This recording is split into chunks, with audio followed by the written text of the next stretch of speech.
Kembali dalam program Impact bersama saya Peter Gonta, masih bersama dengan narasumber saya, Yeni Wahid, Direktur Wahid Foundation, seorang yang telah saya kenal lama sekali sebetulnya. Dan ini adalah wawancara saya dengan Yeni. Mungkin udah lupa. Oh my God, iya 13 tahun yang Ini lalu. terjadi kira-kira 13 tahun yang lalu. Jadi saya mewawancara Mbak Yeni itu tahun 2007. Tapi kita kelihatannya tidak berubah dua-duanya. Kelihatannya Mbak Yeni tambah segar dan saya tambah tua. Itu Enggak aja. lah, sama Pak Peter. Bu Yeni, Mbak Yeni, anak berapa? Anak 3. Siapa yang urus? Hah? Siapa yang urus? Saya dong. Dengan kegiatan-kegiatan. Yes, I'm a good mother, if I may say so. Saya melihat Mbak Yeni itu aktivitas yang luar biasa. Iya. Tentunya ini memerlukan satu pengorbanan. Apakah apa yang dapat dari segi pribadi apa yang Anda lakukan untuk dapat mengisi kekurangan atau kekurangan waktu mungkin juga tidak, atau kalau ada kekurangan waktu apa yang Anda lakukan terhadap keluarga? Kalau kekurangan waktu pasti dilema masyarakat modern saat ini dengan berbagai macam kesibukan kita ya. Tapi kadang-kadang orang yang punya waktu pun di rumah yang tidak bekerja misalnya, ternyata sibuk dengan gadgetnya. Jadi saya memilih untuk meluangkan waktu betul-betul untuk anak-anak. Dan itu saya treat sebagai sebuah appointment. Dan saya membuat ritual dengan mereka sehingga ada perhatian khusus untuk mereka. Misalnya saya masih ngelonin anak-anak. Kita ada cerita dongeng sebelum tidur. Ada dongeng? Kita baca buku, iya. Apa dongengnya? Dongeng macam-macam. Kebetulan anak saya yang kedua itu disleksik.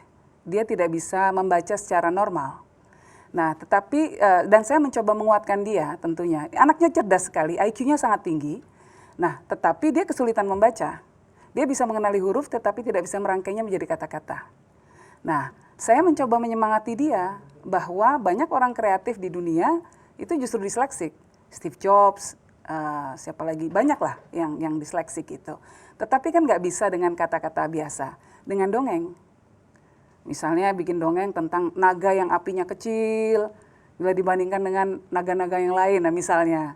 Tapi ternyata dia malah justru tidak menakutkan bagi naga yang lain, bagi masyarakat. Jadi melalui dongeng kita menanamkan nilai dan membangun kedekatan, juga membangun perspektif yang lebih luas. Nah itu yang saya lakukan Pak Peter. Baik, tentunya banyak berhubungan dengan orang juga membawa risiko buat seorang Yeni Wahid. Dalam keadaan seperti COVID-19 yang masih tetap tinggi dan di kita belum juga landai. Kemudian kita melihat bahwa sekarang juga ada pilkada di tengah pandemi dan masih kita melihat bahwa mereka yang ikut di dalam pilkada itu atau calon-calon itu masih tidak memperdulikan. Meskipun pemerintah sudah mengatakan kita akan teruskan pilkada, tapi mereka tidak memperdulikan the new protokol kesehatan untuk pilkada. Ya. Apa yang menurut Mbak Yeni dapat Mbak Yeni beri masukan mengenai masalah ini? Kalau saya sih kecenderungan saya adalah meminta penundaan pilkada. Sehingga masyarakat ini kan untuk shifting attitude itu butuh waktu lama, membiasakan mereka untuk mengikuti protokol kesehatan dan lain sebagainya itu pasti butuh waktu. Untuk pakai masker saja semua public figure sudah turun, sudah menyuarakan, bahkan Garuda juga bikin kampanye pesawatnya pakai masker, dicet gitu kan. Nah, tetapi itu butuh waktu lama untuk supaya attitude-nya terbentuk. Nah, masyarakatnya belum banyak yang nggak mau pakai masker. Nah, tugas pemerintah memastikan bahwa rakyatnya harus dilindungi, no matter what is the priority. Bahwa Mbak Yeni ini mengatakan lebih condong untuk menunda pilkada ini. Iya. Seorang Yeni Wahid yang mengatakan ini sesuatu risikonya. Seorang Yeni Wahid mengatakan sesuatu seperti ini. Resikonya bahwa ada yang mengatakan ya bahwa proses politik menjadi tertunda, ya. Ketika tidak ada pergantian kepemimpinan di tingkat lokal gitu. Nah, tapi begini, kita ini sudah dalam masa krisis Pak Peter. Dalam masa krisis kita butuh pemimpin yang sudah mengerti tata kelola birokrasi. Kalau pemimpin baru nanti pilkada ya, dia harus belajar dulu. Kalau ada gubernur baru, kalau ada wali kota baru, bupati baru, dia harus belajar dulu sebelum bisa membuat kebijakan yang betul-betul pas untuk memastikan bahwa masyarakat akan terlindungi, bahwa ada fasilitas yang memadai di kotanya, fasilitas kesehatan dan lain sebagainya. Jadi kalau saya lebih baik ditunda dulu deh. Ada yang mengatakan bahwa ya kita kan nggak tahu COVID kapan berakhir, itu kan. Jadi mau ditunda sampai kapan? Ya kan pemerintah juga sudah membuat ancang-ancang bahwa akan ada vaksin yang akan diberikan kepada masyarakat dalam beberapa bulan ke depan. Minimal itulah yang dijadikan patokan.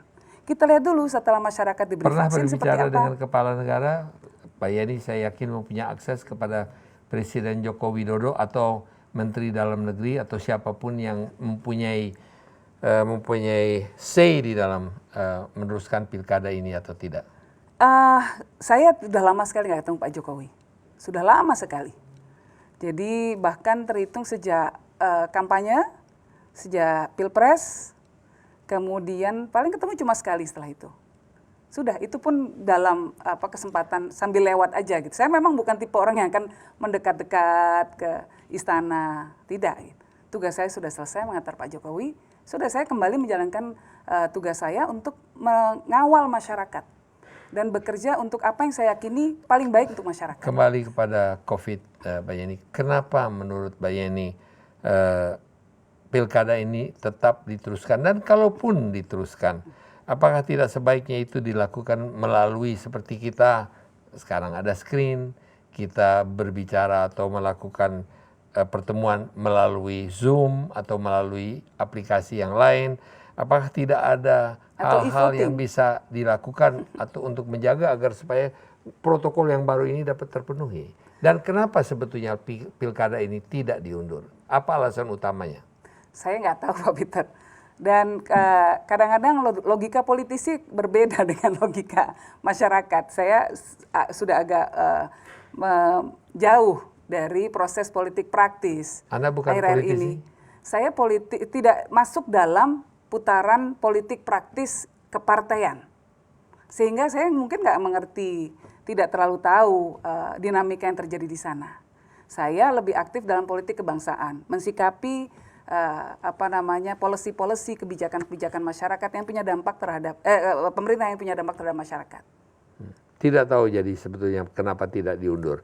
Katanya ada orang yang mengatakan kalau pilkada itu diteruskan salah satu sebabnya adalah pilkada itu banyak memerlukan uang dan uang itu terdistribusi juga kepada masyarakat karena itu miliaran triliunan bahkan yang terlibatan uang itu akan masuk ke dalam masyarakat. Apa itu ada logikanya? Kalau dilihat secara realistis memang ada kucuran dana yang akan mengalir ya dari melalui pilkada. Memang bisa disebut sebagai salah satu stimulus ekonomi di tingkat masyarakat di komunitas yang terbawah ya. Tetapi saya rasa dibandingkan dengan dampaknya terhadap sistem kesehatan kita, kalau banyak orang terkena COVID dalam waktu bersamaan, kita sudah mampu belum? Apakah sudah cukup punya ranjang di rumah sakit itu jumlahnya cukup, tenaga medisnya cukup untuk bisa mengantisipasi kalau ada lonjakan pasien karena COVID? Itu yang harus kita antisipasi. Ya karena orang juga ada yang mengatakan bahkan sholat pun diharapkan jangan sholat di masjid atau tidak berdekatan. Halal bihalal pun ditiadakan. Betul. Jadi hal-hal yang berhubungan dengan agama banyak yang ditiadakan, tapi politik harus jalan terus. Nah gimana dong, kita mesti ngomong apa ini? Ini kan akhirnya menimbulkan distrust terhadap para aktor-aktor politik di Indonesia. Ini harus dipahami oleh para aktor politik, para politisi di Indonesia. Bahwa ketika logika mereka tidak sama dengan logika yang ada di masyarakat, yang terjadi adalah ketidakpercayaan. Apakah Mbak Yeni merasakan ini Presiden Jokowi sendiri yang memutuskan atau ada tekanan yang lain? Saya nggak tahu. Saya tidak tahu. Karena saya tidak berkomunikasi, jadi saya nggak tahu dan saya tidak mau berspekulasi. Baik, kita kembali ke sesuatu yang lain.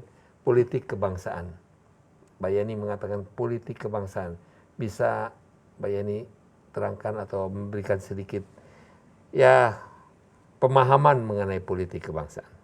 Politik kebangsaan itu sebetulnya adalah political activism yang dilakukan oleh warga negara yang sadar akan hak-hak politiknya dan kemudian berusaha juga mengedukasi orang lain untuk ikut serta mengeksersis hak politiknya, mengkritisi berbagai macam dinamika politik yang ada di masyarakat yang diambil oleh para pemegang kekuasaan, ya, yang berdampak besar bagi kepentingan masyarakat.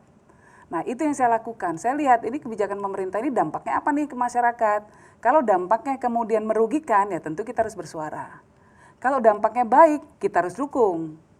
Nah, jadi harus objektif, harus fair, ya. Dan sebisa mungkin kalau mau mengkritik juga menyampaikan solusi. Jadi kritiknya membangun. Pak Yani, kritik yang membangun. Tapi di sini sebetulnya satu hal yang ingin saya tanya, bukan kritik, tapi mungkin satu pantauan atau penglihatan saya, ketimpangan sosial yang makin tinggi imbasnya karena imbas pandemi, ya. Lebih bansos yang tidak tepat sasaran. Apa yang dapat Anda katakan mengenai masalah ini? Jadi dari awal memang kita ini negara yang punya problem dengan data. Ya, data collecting kita kan masih sangat lemah. Ada problem mendasar yaitu problem inklusi dan eksklusi. Artinya orang yang tidak berhak mendapatkan bansos malah masuk dalam daftar penerima bansos, orang yang berhak menerima malah nggak masuk. Nah, ini ada problem besarnya di sana. Dari dulu sampai sekarang kita masih tertatih-tatih untuk mencoba membenahi data ini. Itu satu. Sehingga kalau kemudian bansos salah sasaran, ya pasti wajar dari konsekuensi ini. Nah, yang kedua, bukan cuma salah sasaran kan, kemarin juga ada yang dilaporkan oleh masyarakat lewat video-video yang testimoni yang beredar di sosial media adalah tentang kualitas bansos itu sendiri yang dikatakan tidak sesuai dengan nilai yang telah diumumkan oleh pemerintah. Artinya patut dicurigai bahwa ada aksi-aksi korupsi yang terjadi menyangkut bansos itu. Ini kan kata penerima, ya saya merangkum saja dan menyimpulkan dari video-video yang beredar itu. Nah, ini problem besar. Jadi menurut saya ini harus segera diatasi karena yang namanya social safety net ini menjadi lifeline, ya, menjadi kayak pelampung untuk masyarakat kita agar mereka bisa tetap berenang, tidak tenggelam karena COVID. Baik, sebelum kita jeda, sangat terang apa yang Mbak Yani sampaikan. Ada satu pertanyaan, pendek aja sebelum kita jeda. Satu teaser pertanyaan menurut saya, sebuah teaser pertanyaan. Pada waktu Presiden Joko Widodo menang, dan kita melihat, dan saya melihat dengan mata kepala saya sendiri, bahwa Mbak Yani juga sangat aktif dalam mengantar Bapak Presiden Jokowi menjadi presiden. Kemudian banyak sekali orang yang mengharapkan, mengira, ya, dan sebetulnya membuat satu pantauan atau pemikiran bahwa Mbak Yani akan masuk di dalam kabinet dan itu tidak terjadi. Bagaimana Mbak Yani menanggapi masalah itu? Kok saya yang jawab? Apakah itu merupakan satu kekecewaan atau itu memang sesuatu yang tidak pernah diharapkan, atau apabila memang mengharapkan kira-kira bisa menjadi satu alat atau jalan untuk melakukan politik kebangsaan tadi? Jadi mendapatkan jabatan publik atau posisi formal, terutama dalam pemerintahan, itu menjadi sarana yang sangat cepat untuk membawa perubahan. Dan kita harapkan tentu perubahan yang positif. Ya, posisi formal membawa keuntungan seperti itu. Tetapi yang saya yakini saat ini dunia sudah berubah. Banyak sekali posisi-posisi informal yang justru bisa menggerakkan masyarakat. Kita jeda. Jadi Ibu Yani mengatakan duduk atau tidak pun duduk kita di dalam satu posisi pemerintahan, kita tetap bisa melakukan politik kebangsaan untuk kebaikan bangsa kita. Betul. Kita jeda sebentar. Pemirsa, jangan kemana-mana, dialog bersama Yani Wahid, seorang yang menurut hemat saya sangat, dan kalau boleh saya katakan, saya anggap sangat cerdas. Akan kita lanjutkan seusai jeda berikut ini. Jangan kemana-mana, oleh karena ada beberapa hal yang ingin kita tanyakan mengenai Hari Kesaktian Pancasila, mengenai 30 September, mengenai 1 Oktober, dan sebagainya. Jangan kemana-mana, kita akan kembali seusai jeda berikut ini.